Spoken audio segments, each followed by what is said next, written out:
کیا آپ کو کبھی کسی نے سب کے سامنے ذلیل کیا؟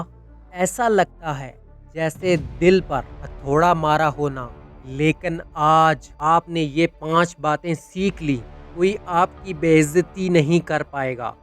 نمبر 1، فوراً ری ایکٹ نہ کرو۔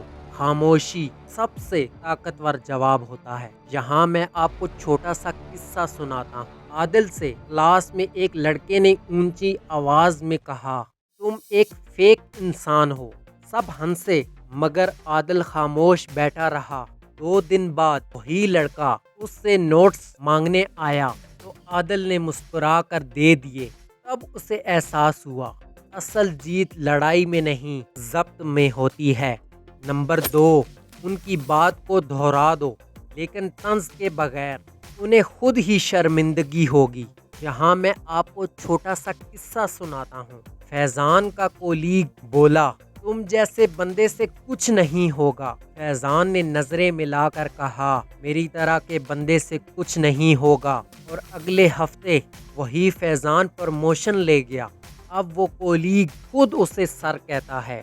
نمبر 3، اسمائل کرو کیونکہ بدتمیز لوگ اصل میں اندر سے کمزور ہوتے ہیں۔ یہاں میں آپ کو چھوٹا سا قصہ سناتا ہوں۔ ساجد کو راستے میں ایک انجان بندے نے دھکا دیا اور غصے سے گالی نکالی۔ ساجد نے اسے مسکرا کے کہا، اللہ آپ کو سکون دے بھائی۔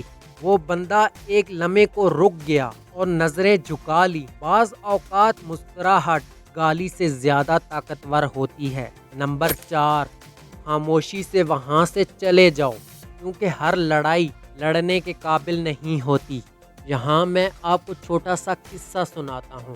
کامران کا دوست اچانک اس سے جھگڑنے لگا، الزام لگاتا رہا۔ کامران نے کچھ نہیں کہا، بس اٹھا اور کمرہ چھوڑ دیا۔ کچھ دن بعد وہی دوست سب کے سامنے آ کر بولا، یار ہماری خاموشی نے مجھے آئینہ دکھا دیا۔ نمبر 5، ان کی حرکتوں کو اپنا مقصد بناؤ، ان کی بدتمیزی تمہاری کامیابی کی آگ بن جائے۔ یہاں میں آپ کو چھوٹا سا قصہ سناتا ہوں۔ حمزہ جب میٹرک میں فیل ہوا تو محلے میں سب کہتے تھے یہ تو ناکام ہی رہے گا۔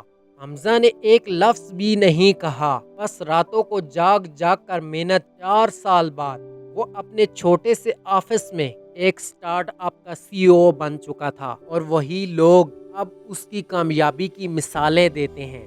یاد رکھو، بدتمیز لوگ ہمیں توڑنے نہیں مضبوط بنانے آتے ہیں۔